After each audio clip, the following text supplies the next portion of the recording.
చైతన్యరథం ప్రేక్షకులకు స్వాగతం, నమస్కారం.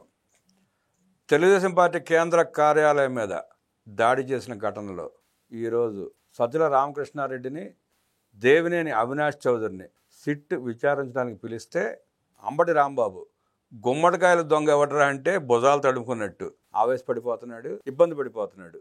ఈయనకి వచ్చిన నొప్పి అంటే అర్థం కావట్లా. తప్పు చేసినాడిని పోలీసులు విచారణ చేయవసరం లేదా? ఈయన ఉద్దేశం ఏంటి? అసలు అంబటి రాంబాబు అలా మాట్లాడడానికి గల కారణం ఏంటో అడిగి తెలుసుకునే ప్రయత్నం చేద్దాం. మనతో పాటు సోషల్ యాక్టివిస్ట్ శ్రీలీలా గారు ఉన్నారు, వారిని అడిగి మరిన్ని విశేషాలు తెలుసుకుందాం. నమస్తే శ్రీ. నమస్తే. అంబటి రాంబాబు ప్రెస్ మీట్ చూశారు. తిట్టు విచారణకు పిలిస్తే వాళ్ళని పిలిస్తే ఈయనకు నొప్పి అంటే అర్థం కావట్లా.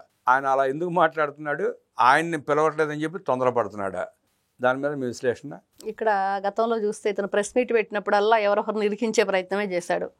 అదేవిధంగా ఈ రోజున ఏదైతే పార్టీ ఆఫీస్ మీద దాడిందో దాని గురించి మీరు ఒకసారి వస్తే విచారణ జరపాలి అని చెప్పి పోలీసుల పిలుపు మేరకు వీళ్ళు వెళ్ళడం జరిగింది.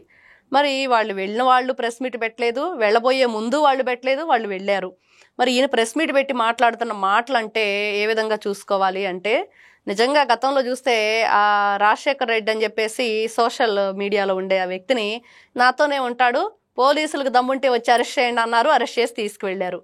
మరి పేరు నాని మీద కూడా గతంలో ఇలానే మాట్లాడాడు, దాని మీద కూడా ఆ రోజున విచారణ అది వేరే విధంగా మళ్ళింది. ఇవన్నీ చూసుకుంటూ ఉంటే అంబటి రాంబాబు గారు ఎప్పుడు ఏ పార్టీ గురించి మాట్లాడినా, పార్టీ పెద్దల గురించి మాట్లాడినా ఏం జరుగుతుందంటే ఖచ్చితంగా వాళ్ళ మీద కఠినమైన చర్యలే వెళ్తున్నాయి అనేది ఈ రోజున వినిపిస్తున్నది. మరి సజ్జల రామకృష్ణారెడ్డి గారు మరి ఇది ఒక్కటైనా అంటే అతను భూ కబ్జాలు కూడా బోలెడని ఉన్నాయి. మరి వాటి గురించి ఒకసారి చెప్పాలి అంబటి రాంబాబు గారు. మరి దేవినేని అవినాష్ చౌదరి మరి ఆయన గురించి కూడా కొన్ని విషయాలు అసలు ఏం చేశారు వీళ్ళు అధికారంలో ఉన్నప్పుడని కొన్ని చెప్తే ప్రజలు వింటారు. వాళ్ళు ఏం మంచి చేశారు, ఏం చెడు చేశారు.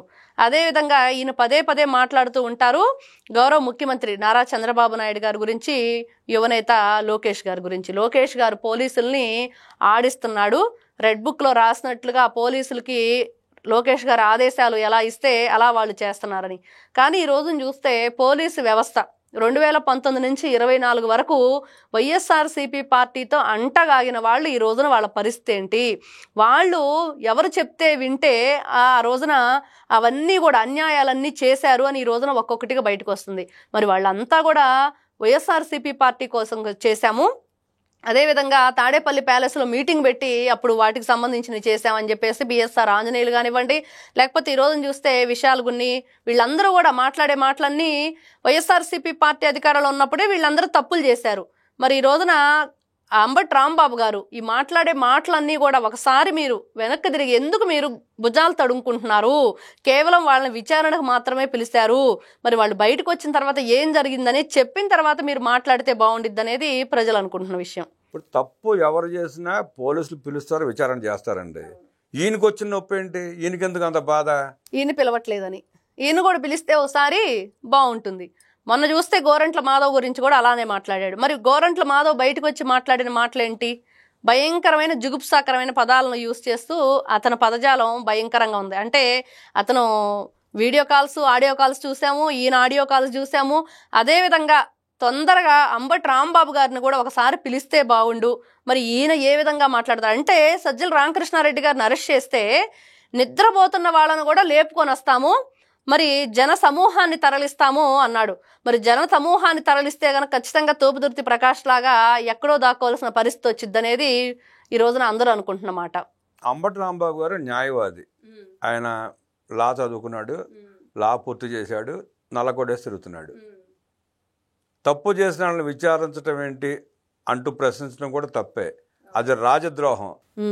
ఈ వ్యవహారం మీద అంబటి రాంబాబు మీద కేసు పెట్టి విచారణకి పిలిచే అవకాశం ఉందంటారా? ఎందుకు పిలవకూడదు? ఇక్కడ నిజంగా మీరు అంటున్నట్లుగా అంబటి రాంబాబు గారు మొన్న ఈ మధ్య చూసాం, ఒక రౌడీ షీట్ను పక్క పెట్టుకొని మరి కోర్టు వేసుకొని పోలీస్ స్టేషన్కి వెళ్ళి కంప్లైంట్ ఇస్తానని చెప్పి మాట్లాడారు. అదేవిధంగా ఎప్పటి నుంచో రాజకీయాల్లో ఉన్నారు, మీకంటూ ఒకప్పుడు ప్రజాప్రతినిధిగా ఉండి మరి గౌరవంగా మాట్లాడాల్సింది పోయి ఈ రోజున పార్టీని వెనసేసుకొని వస్తూ మరి వాళ్ళు తప్పు చేశారా చేయలేదా ఆరోపణలు అయితే ఉన్నాయి.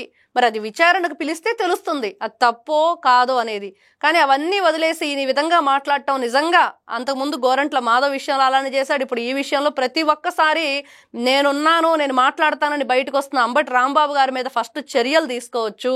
అతను మాట్లాడాలంటే ఇంకా ఎప్పుడూ కూడా ఇట్లాంటి మాటలు నేను మాట్లాడను అనే విధంగా అతని మీద చర్యలు తీసుకోవాలని ఈ రోజున కోరుకుంటున్నారు. ఎస్సీ యువకుడి మీద దాడి చేసి కిడ్నాప్ చేసి హత్యా ప్రయత్నం చేసినందుకు వల్లభనేని వంశీ మీద కేసు పెట్టారు. అలాగే నటి జత్వాని మీద అత్యాచార అభియోగంతో రామాంజనేయులను అరెస్ట్ చేశారు. సబ్ జైల్లో ఉన్నాడు.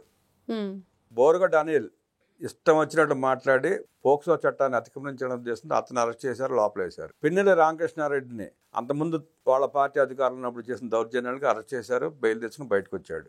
నందిగం సురేష్ అతను కూడా అలాగే రెచ్చిపోయి వెచ్చరుడి పనులు చేసి అక్రమాలు చేసి జైలుకి వెళ్ళి వచ్చాడు. ఇసుక దోపిడీ లాంటి అనేకం చేశారు వీళ్ళు.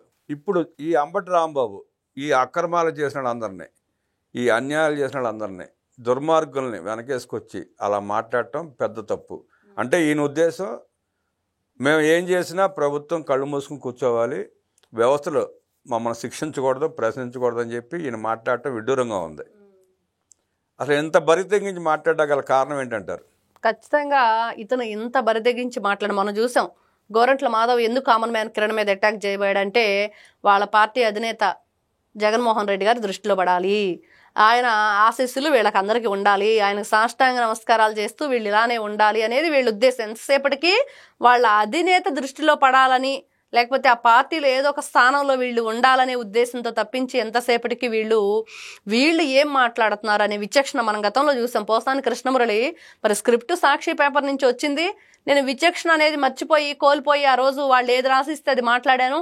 మరి సజ్జల రామకృష్ణారెడ్డి కొడుకు భార్గవ్ రెడ్డి దాన్ని వైరల్ చేసి సోషల్ మీడియాలో పోస్టులు పెట్టించేవాడని, మరి అట్లాంటి విచక్షణ మర్చిపోయి మరి అది మీరు ఒక న్యాయస్థానంలో నేను ఒక ఏదైతే లాయర్గా ఉన్నానని కూడా చెప్పుకుంటున్నారు. మరి న్యాయానికి ఇదిగా ఉండి మరి మీరు ఈ రోజున మాట్లాడుతున్న మాటలు వీళ్ళంతా కూడా వైఎస్ఆర్సీపీ పార్టీ అధికారంలో ఉన్నప్పుడు ఎన్ని విధాలుగా విచ్చలవిడిగా మేము 5 సంవత్సరాలే కాదు 30 సంవత్సరాల రాష్ట్రాన్ని మేమే వెళ్తాము అన్న అహంకారంతో ఏ విధంగా ప్రవర్తించారు అనేది ఇవన్నీ కూడా ఒక్కొక్కటిగా బయటకు చూస్తే ఇప్పుడు సజ్జల రామకృష్ణారెడ్డి గారు విచారణకు వెళ్ళిన కేసు వేరేదైనా మరి గతంలో సజ్జల ఎస్టేట్ ఏదైతే ఉందో దాని మీద 2019-22 మధ్య రాజానాయక్ అనే అతను 50 సార్లు కంప్లైంట్ ఇచ్చాను, ఎవరూ పట్టించుకోలేదన్నారు. మరి దానికి సమాధానం చెప్పగలుగుతారా? మరి అంబటి రాంబాబు గారంటే సమాధానం చెప్పలేరు. ఫస్ట్ వాళ్ళు ఏమేం చేశారో దాని మీద ఎన్ని విధాలుగా కంప్లైంట్లు ఉన్నాయో వాటి గురించి ఒకసారి మాట్లాడితే బాగుండిద్ది, వీటి గురించి కాదు అనేది ఈ రోజున ప్రజల అభిప్రాయం. జగన్మోహన్ రెడ్డి పాలనలో పెద్దిరెడ్డి భూములు దోచుకున్నాడు, పెద్దిరెడ్డి మిథున్ రెడ్డి అక్రమ మద్యం కేసులు ఇరుక్కున్నాడు, సజ్జల రామకృష్ణారెడ్డి అటవీ భూములు దోచుకుని కాలక్షేపం చేస్తున్నాడు, వల్లభనేని వంశీ తన ఇష్టానుసారం పోలవరం కాలువగట్లు మట్టి అమ్ముకుని 1000 కోట్లు సంపాదించుకున్నాడు, కొడాలి నాని పేదలకు ఇచ్చే బియ్యాన్ని అమ్ముకున్నాడు, పేరుని నాని పేదలకు ఇచ్చే బియ్యాన్ని దాచుకుని దోచేసి 100 కోట్ల రూపాయలు సంపాదించుకున్నాడు. ఇలా జగన్మోహన్ రెడ్డి పాలనలో ప్రతి మంత్రి ప్రతి ఎమ్మెల్యే చేయని అక్రమం లేదు, దోచుకొని ఖనిజం లేదు. వీటన్నిటిలో జగన్మోహన్ రెడ్డి ప్రధాన ముద్దాయి. A1 ప్రతి దాంట్లో A1. 2004-2011 మధ్యలో కూడా A1. 2019-2024 మధ్య జరిగిన అన్ని ఆక్రమణల్లో అన్ని దోపిడీలో కూడా YS Jaganmohan Reddy A1. A2 Ambati Rambabu అవుతాడా, కొడాలి నాని అవుతాడా, వల్లభనేని వంశీ అవుతాడా, సజ్జల రామకృష్ణారెడ్డి అవుతాడా, అది తదుపరి సిట్ విచారించి చెబుతుంది. ఇంతమంది అక్రమార్కుల్ని వెనకేసుకొస్తున్న అంబటి రాంబాబు ఒకటి గుర్తుంచుకోవాలి. మీ పాలనలో దోపిడీలు చేశారు, దుర్మార్గాలు చేశారు, దోచుకున్నారు, వ్యవస్థల్ని నాశనం చేశారు. కూటమి పాలనలో చంద్రబాబు నాయుడు గారు ముఖ్యమంత్రిగా వచ్చిన తర్వాత ఆ వ్యవస్థల్ని బాగు చేసుకుంటూ రాష్ట్రాన్ని అభివృద్ధి చేస్తూ పరిశ్రమలను తీసుకొచ్చి యువతకి ఉద్యోగాల కల్పన దిశగా అడుగులు వేస్తూ ఉంది. ఈ పరిస్థితిలో మీరు కూటమి ప్రభుత్వం మీద పడి ఏడటాన్ని ఆపి చేయగలిగితే మంచి చేయండి, లేదంటే ఇంట్లో దుప్పటి కప్పును తొంగండి. అంతేగాని నోటికొచ్చినట్టు మాట్లాడితే, రోడ్డు ఎక్కి మైక్ ఉంది కదా అని చెప్పి మీ ఇష్టానుసారం మాట్లాడితే జాగ్రత్త. రాంబాబు గారు ఈ రోజు చర్చలో మనతో పాటు పాల్గొని అనేక విషయాలు తెలియజేసిన శ్రీలీల గారికి ధన్యవాదాలు తెలియజేస్తూ నమస్కారం.